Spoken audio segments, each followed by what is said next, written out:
have a question. All right, and my question is pretty general. Obviously, I believe that there is a creator, God, or whatever you want to term a person to use. My question is, if and I don't mean to put this on any religion, like however you would conceive God, like it don't have to be Christian, whatever it is that you're thinking, whatever a creator is, you can apply this to that. Whoa. As far as the beginning, the Big Bang Theory, and the law of energy, nothing to be created nor destroyed. At the beginning, that first atom, or whatever the smallest form was of the very beginning, how would you explain how that got there? I know science doesn't have an exact answer, but just in your opinion, how do you think that came to be? I don't have a conclusion. So there's a talk on, the talk that I recommend, have always recommended to people is by Lawrence Krauss. So I can't. That's a weird one. Well, no, it's a good talk. It's just the person doing the talking. Never mind. So with the Big Bang, energy is something that isn't created or destroyed because there's a constant amount of it in the universe as we know it at the moment, right? But the universe as we know it at the moment, four-dimensional space-time, originated, or at least as far as we can tell, the farthest back we can measure it is to a point 1 Planck after the Big Bang. So what happens before that, I don't have any conclusion about, because I literally have nothing but speculate. Like, there would be literally nothing I could do but speculate. Unless, of course, you accept that it was created by the invisible pink unicorn. But that's an actual If you were to speculate, what would you come up with if you were to speculate? Dude, I have no idea. So, so the last time I speculated in order to form a question because I knew I was going to get to meet like an astrophysicist.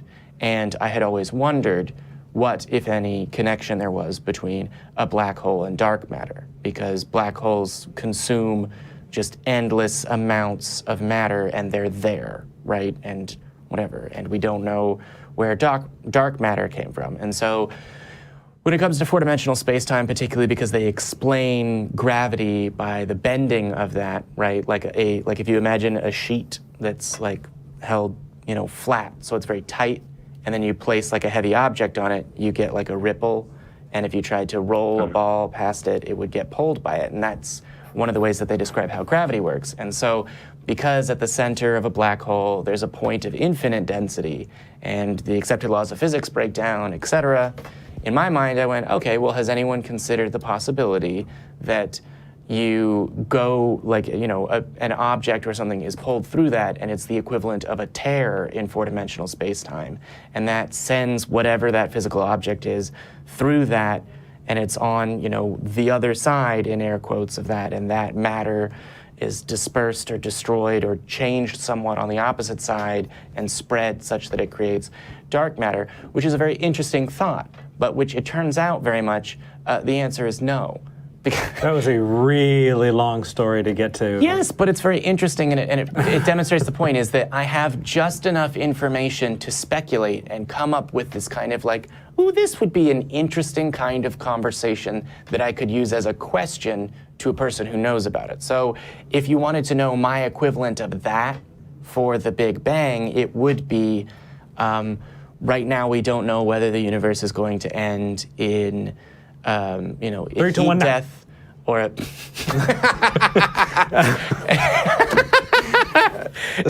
a big, like a heat death where it expands infinitely, or a big crunch. Is it possible that 1 Planck before we can measure at the Big Bang is the end of the previous big crunch, and that it's a series of expanding from, an infinitesimal point, and then resulting again in a big crunch that expands like a ball bouncing. However, Jamie, that's as close as I can get to speculation, and all of it is based on no science. So that's the answer to that. Go ahead, Charles. You asked for it. Pretty appreciate it. I appreciate it. That's pretty much I had. And I just, my conclusion is, I think it's hard. My thing is, as far as the God goes, I believe I can't really be honest and say that I had these actual personal experience that made me feel like this was specifically a God. But for me, I think it's kind of hard for me to wrap my head around the fact that a beginning point had to start somewhere. So just being human, everything has a cause and effect. Well, so it's kind of hard to grasp the very point first start. Well, I mean, here's my view on it. My view on it, Charles, is that I don't know. And it's super uncomfortable to be in that I don't know place, but I guarantee you it's more honest.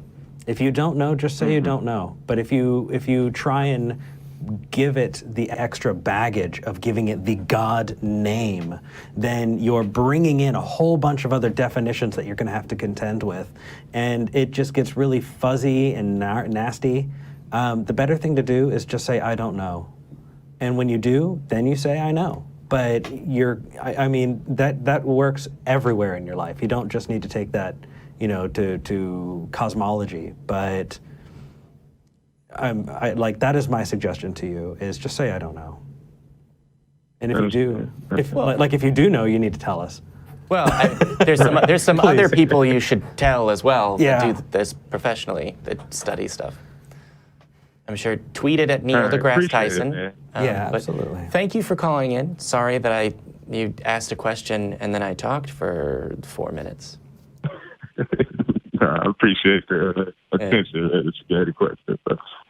No, we appreciate you. Were you adding the God label to the things you don't know? Just questioning?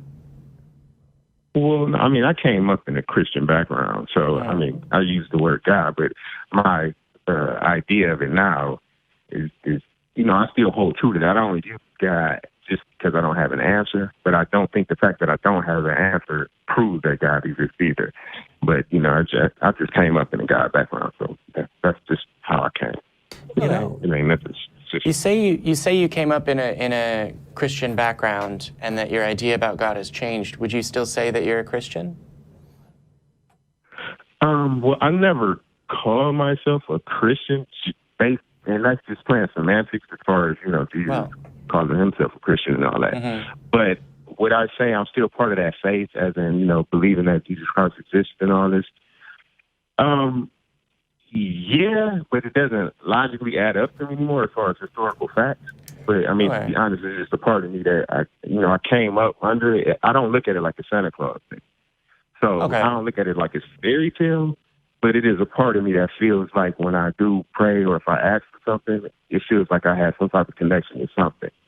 So I still do, acknowledge it, but not in the sense of people that go to church. If that makes any sense. Yes. I like where you're going with that a lot, actually, particularly since you brought up Santa Claus yourself. What if I was going to guess, and I'm going to a little bit, even though I shouldn't now because we're a little bit short on time, is that you attend a church and people that you know are in a faith-based community, presumably? Yes. When you go to church, there's the social aspect of that. Okay. Presumably you could still go and enjoy that without believing that, even if you didn't believe that a guy named Jesus existed. Which, again, I know that I'm willing to say, yeah, sure, there's probably at least one apocalyptic rabbi named Yeshua running around early Palestine talking about how the world's going to end and how you should give him free stuff. But what I would say is that you say, oh no, but it's not like Santa Claus because when I pray, I feel connected to something. And I would say, if you learned that the act of praying and feeling connected to something was a thing that happens to humans regardless of whether they're praying to Jesus or Allah or Vishnu, or whether they're just engaging in a kind of meditation, would that affect whether or not you believe that there's a force or a God named Jesus? I think it may affect exactly who I'm calling him, but that actual force or power, I don't think that idea would change. But I understand where you're going with it, because some people do pray to maybe Allah, and they feel like their prayers are being answered. And I'm not want to call anybody a liar. So I will say that maybe it does have something to do with just the idea of the meditation. Maybe if you don't even pray to a specific God, just that meditation or whatever, concentration gets things accomplished. I think that force exists. I think it's, to me, I'll reason to say that force is actually something. Maybe I'm just calling it the wrong word. Well, I mean, okay. Title or whatever. I would love to continue having conversations with you, and I hope that you're open to calling back again or contacting us online. Is that something that we can arrange or do? Oh yeah, I like you. Oh yeah, we cool. like you well, too, Charles. Yeah, and we liked you even before you said you liked us. We promise. So, yeah. Do you know how to get a hold of us over email and Facebook and all of that? And you know the phone number, obviously. But yeah, I can figure it out. It's in the whatever it's called. The description. Underneath, when I click on the button, y'all got it. Yeah. Awesome. All right. Well, thanks for calling in, Charles, and I hope to talk to you more. All right, appreciate it. All right. You know Hopefully what? with less speculation about how the universe began. Yeah. And a long story about... That was a very long story. He that is asked for speculation, and so I gave him 4 minutes of it. I think that's a reasonable response. No, it's not.